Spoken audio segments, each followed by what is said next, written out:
se vea la cartera, que se vea ahí el celular. ¿Tipo de cuenta? Papón en De Cándido, 20 bolívares. Pasar una noche que se vea la marca del banco. Ah, sí. Banco de Venezuela. Grupo Santander.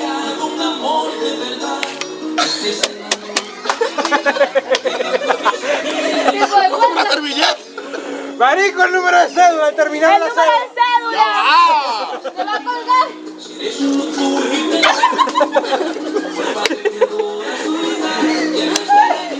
Ya, oye, pero corta Rudy que se la lleva. Ahí. Ahora sí. Otra vez. Pero que la pase otro porque aquí yo soy el cliente. Dale, que me vas a cobrar. Espérate, el churro no quiere salir. No. ¡Churrita! Porque tiene que poner la clave.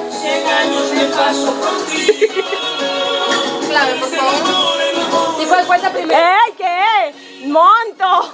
¡Número de cédula! ¡Número de cédula! Hombre, este es autoservicio. Cédula. Pero no te rías. Serio. Mira la cara de seriedad. La cara del señor serio. Cédula. Papón en De Cándido, 20 bolívares. Cuenta. Doritos XXL, 20 bolívares. Firma el cédula. Ver a Wilton París a pasar apuros no tiene precio. El Chicha Jack.